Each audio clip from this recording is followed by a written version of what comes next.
Alam mo ba kung ano ang pinakamasakit na parte ng pagkakaroon ng aso? Hindi yung gastos hindi din yung kalat. Yung alam mong mauuna silang mawala kaysa sayo. Pero what if isang araw may gamot na maimbento na pwedeng pahabain ang buhay ng aso mo? Not 10 years, not 20 years, kundi kasing haba ng buhay mo.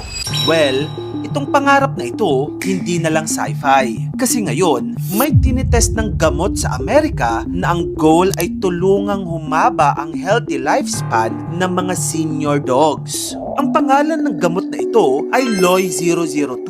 At opo, parang vitamins ito ng aso. Pero mas matindi. Isa itong beef flavored pill. Ibig sabihin lasang karne. Kaya hindi ito mukhang gamot na iluluwa agad ng aso mo after 2 seconds. Itong gamot na ito ginagawa ng isang startup company na ang pangalan ay Loyal. Specifically para sa mga senior dogs ito. Meaning, mga asong 10 years old pataas. At yung mga may timbang ng at least 14 pounds. Ngayon, ito na ang pinaka-crazy na idea. May mga studies kasi na nagpapakita na kapag ang aso ay mas kontrolado ang pagkain at hindi sobra-sobra, mas posible na mas tumagal ang buhay niya at mas madelay ang mga sakit ng pagtanda tulad ng arthritis at iba pang age-related problems. So ang gustong gawin ng LOI-002 ay ito, ibigay sa katawan ng aso ang parang effect ng healthy diet kahit hindi mo siya pinapabawas sa pagkain. At hindi ito maliit na test lang may trial silang ginagawa na kung tawagin ay stay. At ayon sa Loyal, around 1,300 dogs na ang kasali across 70 veterinary clinics. Ibig sabihin, hindi lang ito putyo-putyong trial.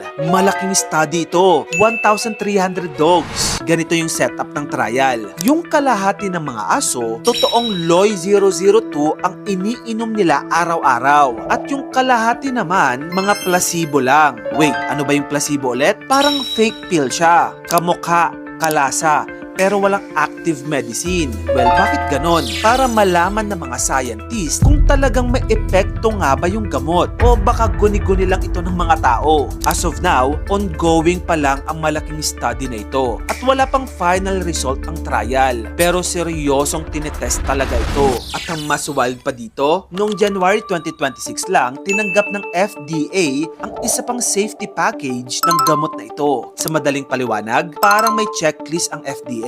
Sa ngayon, 2 out of 3 major parts na ang nalalagpasan ng gamot na ito para sa possible conditional approval. Ang kulang na lang, manufacturing. Ibig sabihin, kailangan pa nilang patunayan na kaya nila itong gawin ng maayos, consistent at safe para sa maraming aso. At ang target nila para isumiti ang part na iyon ay 2027. Hindi din biro ang perang nakapasok sa project na ito. Ayon sa Business Wire, nakataas ang Loyal ng $100 million noong February 2026 at ang total funding nila ay mahigit sa $250 million. Ibig sabihin, malalaking investors ang naniniwala na pwedeng maging totoong breakthrough ito.